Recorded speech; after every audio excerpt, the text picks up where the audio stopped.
1조 달러 이상의 가치를 가진 기업 2개 이상을 가진 나라는 미국과 대한민국 두 나라밖에 없습니다. 여러분, 이게 그 기업에 대한 인류의 기대치인데 말이죠. 유럽 1등은 누구일까요? 로이비통 그룹입니다. 430조.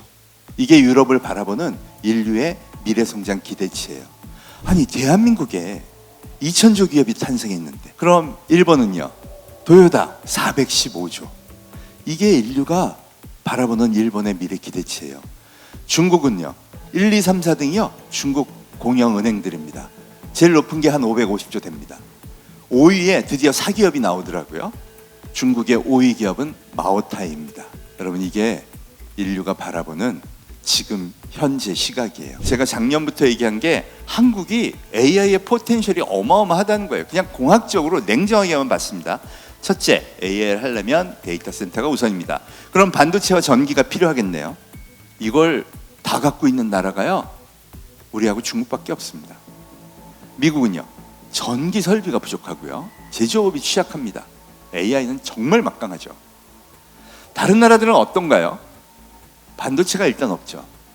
AI 반도체, GPU에 납품하는 나라는 우리나라, 대만, 미국밖에 없습니다. 연 예산 700조인 나라에 이 두 기업이요, 500조의 영업이익을 퍼부어 줄 겁니다. 어디서부터 시작됐냐고요? 온 인류가 꺼낸 주머니, 5경 원의 자본이요, 이걸 돌리고 있는 겁니다. 여러분, 준비해야 되지 않을까요? 무슨 얘기냐? 우리가 마두로를 체포하러 갈 건데 마두로의 수비 자원은 이거야. 그리고 우리 공격부대는 이거야. 작전 좀 짜줘. 여러분, 이게 제가 아까 얘기한 컨텍스트 엔지니어링입니다. 기가 막히게 작전을 짜줬어요. 근데 첫 번째 작전을 짜줬을 때요, 미군 사망자 발생 확률 57%가 나왔답니다. 이걸 수만 번을 돌려서 사망자 발생 확률 0.07까지 내려. 그리고 그대로 했더니 기가 막히게 작전이 성공을 한 거죠. 여러분, 이게 AI 에이전트예요. 그럼 이거 기업에서 안 쓸까요? 여러분, 히틀러가 옳다고 생각하는 사람들이 AI를 학습시키면 어떻게 될까요? 엔트로픽의 철학이 왜 중요한지를 여기서 보여주는 겁니다. 어느 게 필요할까요? 마오쩌퉁의 혁명, 문화혁명이 진짜 옳았다고 믿는 사람들이 만든 AI. 뭘 훔치고 어떻게 베껴서라도 권력만 쟁취하면 된다고 믿는 사람들이 만든 AI가 두렵지 않나요? 그걸 막아야 되는 게 인류의 숙제가 됐다. 이게 엔트로픽의 CEO가 얘기하는 인류의 숙제라고 얘기를 합니다. 저도 거기에 매우 공감을 합니다.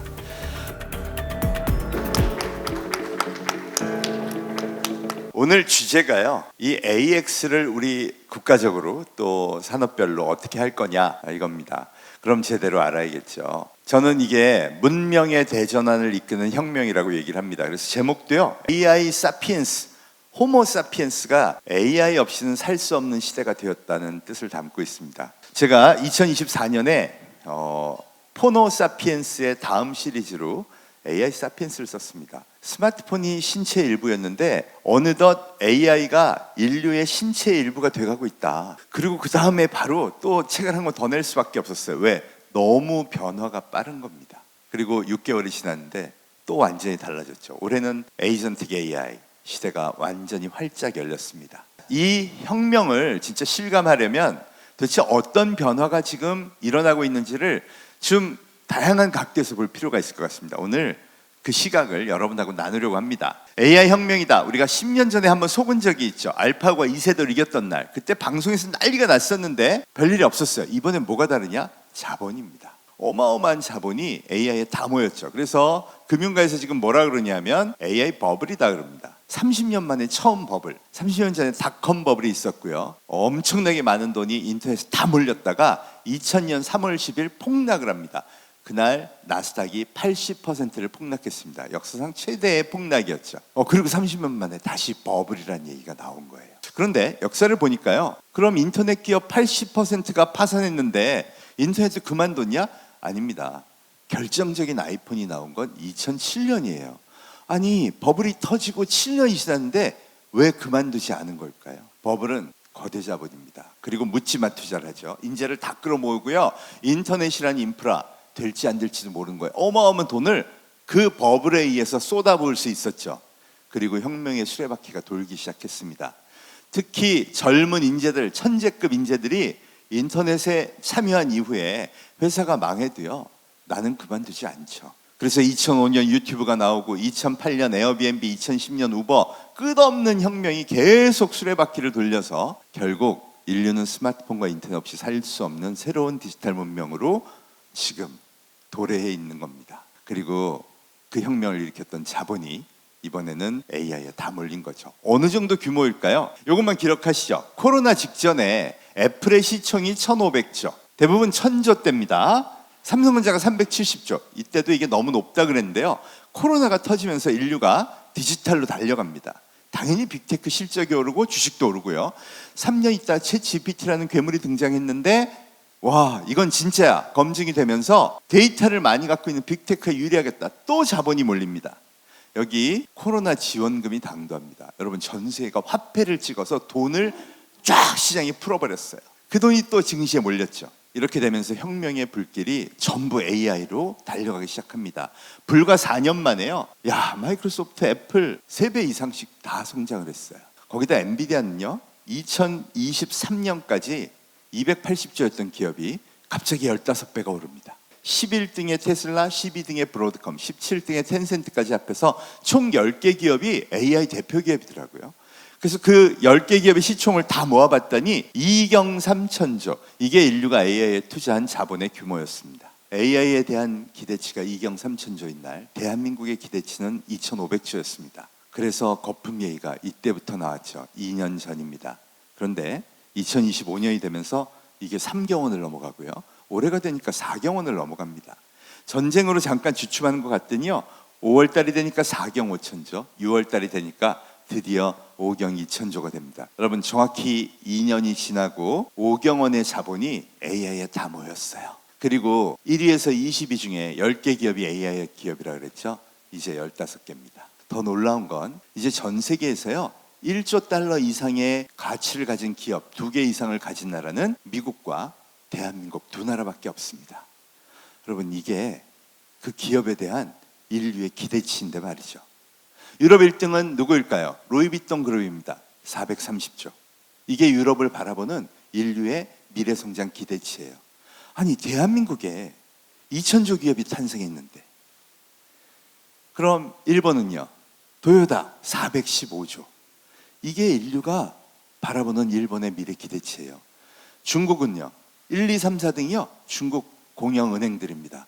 제일 높은 게 한 550조 됩니다. 5위에 드디어 사기업이 나오더라고요. 중국의 5위 기업은 마오타이입니다. 네, 여러분, 이게 인류가 바라보는 지금 현재 시각이에요. 이게 우리가 AI의 기본 시점이 어디이고 이게 왜 혁명일 수밖에 없는지를 보여주는 데이터라는 겁니다. 여러분, 모든 산업혁명이요, 자본의 버블처럼 거대한 자본의 집중이 전제되어 왔다는 겁니다. 저는 성균관대학교에서 학생들을 가르칩니다. 여러분, 대한민국 올해 AI 뉴스의 대학가 가장 큰 핵심은 뭐였는지 아세요? AI로 컨닝한 애들 어떻게 잡을 건가? 숙제내는 거 어떻게 골라낼 건가? 이게 핫 이슈였습니다. 여러분, 어떤 사람한테 여러분의 미래를 맡기고 싶으세요? 저는 AI를 지금부터 당장 쓰고 미리미리 준비하라고 얘기해야 된다고 생각합니다. 이게 진심이죠. 내 아이라면 그렇게 키워야 됩니다. 혁명의 출발은 누가 뭐라 그래도 챗GPT입니다. 인공뇌를 만드는 게 성공한 케이스죠. 아까 고동진 의원님도 말씀하셨지만 이 LLM이라는 분야는 60년 동안 인류가 탐구해온 영역입니다. 인공뇌를, 인간의 뇌를 모사해서 만들어 보자는 거죠. 이게 잘 안 되다가 2017년 구글이 트랜스포머라는 모델을 논문으로 발표합니다. 여기가 빅뱅이었죠. 그럼에도 불구하고 이걸 계산해 줄 수 있는 컴퓨터가 없었는데 그걸 만든 게 엔비디아 젠슨 황입니다. 보드로 만들었던 GPU를 AI 전용으로 처음 납품한 게 2016년. 그걸 받아든 회사가 바로 오픈 AI죠. 그리고 1억 개, 15억 개, 1750억 개짜리 인공뇌를 계속 확장시켜 만들고 성공합니다. 그리고 이게 바로 45개월 전 출시가 됩니다. 여러분, 뭐 오래 안 됐어요. 더군다나 미라 무라티의 대학 전공은 기계과입니다. 여러분. 제가 그래서 누구나 할 수 있는 영역이다. 지금 시작된 지도 얼마 안 됐다. 다만 혁명의 속도가 너무 거세고 빠르다라는 얘기를 드리는 겁니다. 이게 나오자마자 전 인류, 특히 10대, 20대 학생들은요, 코로나 때 격리됐었죠. 디지털이 자기 표준 세상이에요. 전부 숙제도 이걸로 하고 다 합니다. 그런데요, 1%의 호기심 많은 아이들은요, 야, 숙제가 이걸로 되네. 야, 얘 너무 똑똑해. 그럼 의사시험도 볼 수 있나? 변호사도? 이러면서 어마어마하게 커뮤니티를 형성하고 이 놀라운 AI를 테스트해 줍니다. 그리고 단기간에 검증이 끝나고 자본이 쏟아지기 시작한 겁니다. 바로 다음 해에 6천억 개짜리 인공뇌 GPT-4가 나오고 작년에 GPT-5 1조 개짜리가 나옵니다. 지금의 지능은 IQ 140에 전문 지식 수준은 스탠퍼드 박사학위 소지자라 그래요. 제가 제일 마음에 드는 건 뭔지 아세요? 태도예요. 24시간 대기. 뭐든지 물어보세요. 여러분, 이런 직원이 있다면 너무 행복하지 않을까요? 더군다나 월급은 3만 원입니다. 쓰는 자와 안 쓰는 자의 역량 차이가 너무 극명하게 드러나기 시작한 거죠. 그리고 2024년 이때부터 2년간 실리콘밸리 혁명이 현실이 됩니다. 안타까운 일도 많았죠. 구글을 필두로 해서요, 거의 10만 명의 개발자와 마케터 이런 사람들 해고돼요. 이유는 AI 업무 중복이래요. 우리를 치면 여기가 이제 미국 대학생들이 제일 가고 싶어하는 회사니까 SK 하이닉스, 삼성전자 이런 데에서 10,000명씩 해고한 거예요. 그랬으면 사회가 난리 났겠죠. 근데 왜 우린 그런 일이 없었을까요? 대한민국은요, 우버가 불법이에요. 택시기사 보호해야죠. 또 유통도요, 대기업 금지해. 골목상권, 전통시장. 왜 그런 줄 아세요? 국민의 90%가 혁명이 두려운 겁니다. 그래서 아까 제가 얘기한 것처럼 AI가 혁명이다, 중요하다가 아니라 AI로 나오는 부작용은 어떻게 막을 거예요? 학교에서 숙제하는 건 어떻게 막을 거예요? 이 고정된 세계관이 아직도 작동하고 있는 거죠. 여러분, 그렇게 2년을 보냈습니다. 그런 사이 미국은요, 엄청나게 많은 해고가 일어났고 업무 방식이 바뀌었고, 놀랍게도 2026년 이 빅테크들이 그럼 고용 인원이 어떻게 됐나 2년 만에 돌아봤더니 오히려 10%가 늘었습니다. 그 이유는요, 그 기업에 우리나라를 비롯한 모든 사람들이 영혼을 퍼부어 줬기 때문이죠. 이 돈을 갖고 혁명을 한 거예요. 대학 교육도 혁신하고요, 새로운 AI도 개발하고요, 데이터를 끌어모으고 데이터 센터도 짓고 엄청나게 돈을 쓴 겁니다. 더군다나 여기 지금 전쟁이에요. 여러분, 제미나이가 이길까요? 클로드가 이길까요? 챗 GPT가 이길까요? 아무도 몰라요. 근데 역사를 보면 야후와 구글이 싸워서 결국 구글만 남았습니다. 수천조의 자본을 든 기업들이요, 이걸 포기할 리가 없죠. 돈은 벌 필요가 없어요. 인류가 대주고 있으니까요. 그걸 제일 먼저 보여준 사람, 그 혁명을 이끌고 있는 사람이 바로 젠슨 황입니다. 이 사람 지분 1% 팔면 70조예요. 대한민국 과학기술 R&D 예산이 1년에 34조인데 이래서 혁명이 되는 거예요. 돈을 벌 필요도 없어요. 더 극명하게 드러나는 영역이 뭐냐? 미중 패권 경쟁이에요. 이제 다 알았어요. 미국도 중국도 알아버렸어. AI 잡는 사람이 앞으로 100년 패권 갖는다. 그러니 딥시크를 비롯한 중국의 LLM들이 엄청난 추격전을 벌입니다. 1년 내내 그랬죠. 여기에 놀란 미국이요, 아예 칩 전쟁을 하죠. 아예 수출 금지, 반도체 개발을 위한 장비도 수출 금지, 이러면서 아예 AI 공급망을 중국하고 미국하고를 분리하겠다. 이 덕을 본 게 대한민국 반도체 산업입니다. 그리고 이 LLM의 발전과 함께 데이터 센터 구축과 함께 피지컬 AI가 실용적으로 발전하기 시작합니다. 자율주행, 피지컬 AI, 엔비디아도 그거에 관련된 투자를 하고요. 사실은 중국은 큰 투자를 안 해줬는데 누가 하는 거죠? 정부가 1년에 100조씩 쏟아붓고 있어요. 거기다가 중국도요, 우한에서 400대의 택시를 2024년에 허가를 내줬더니 2025년에 1000대로 늘렸습니다. 이유가요, 사고 비율이 인간 택시기사에 비해서 14분의 1밖에 안 됐다는 겁니다. 물론 택시기사 수입은 20%가 빠졌습니다. 근데 밀어붙여요. 왜? 여러분, 미중 패권 전쟁의 핵심이 뭘까요? 궁극적으로 무기입니다. 피지컬 AI는 무기의 근원이죠. 또 미국은 AI가 얼마나 강력한 힘을 전쟁에서 발휘할 수 있는지를 러시아 우크라이나 전쟁에서 확인을 했고, 그래서 체제 개편을 하고 AI 전쟁 1.0 시대를 준비하기 시작했습니다. 부족한 게 있죠. 무기 제조. 그걸 이제 한국과 손을 잡고 하는 겁니다. 이유는요, 중국에 대한 견제죠. 여러분, 벌써 이런 로봇을 실전 투입했어요. 얘네 대만 상륙작전에 다 보여주고 있습니다. 중국의 제조 능력은 진짜 막강합니다. 저거 100만 대, 1000만 대 금방 만들겠죠. 2027년까지 3,500만 대의 휴머노이드 로봇을 투입해서 서비스하고 제조에 투입하겠다. 이게 중국의 전략이었어요. 지난 10년간의 전략입니다. 그럼 로봇 전투 로봇은요, 당연히 만들죠.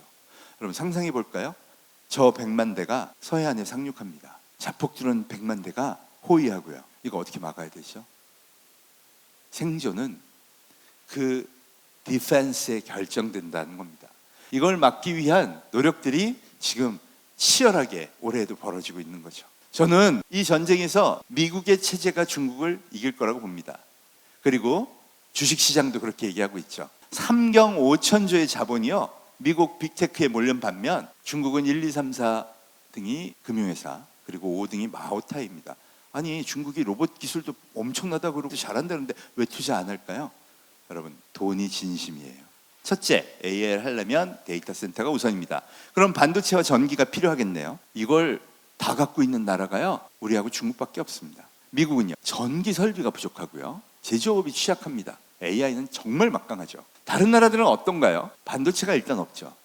놀라운 것은 제가 작년부터 얘기한 게 한국이 AI의 포텐셜이 어마어마하다는 거예요. 그냥 공학적으로 냉정하게만 봤습니다. 첫째, AI를 하려면 데이터 센터가 우선입니다. 그럼 반도체와 전기가 필요하겠네요. 이걸 다 갖고 있는 나라가요, 우리하고 중국밖에 없습니다. 미국은요, 전기 설비가 부족하고요, 제조업이 취약합니다. AI는 정말 막강하죠. 다른 나라들은 어떤가요? 반도체가 일단 없죠. AI 반도체, GPU에 납품하는 나라는 우리나라, 대만, 미국밖에 없습니다. 두 번째, LLM을 잘해야 됩니다. 근데 LLM은요, 앞으로도 중요하죠. 데이터가 많은 나라가 유리합니다.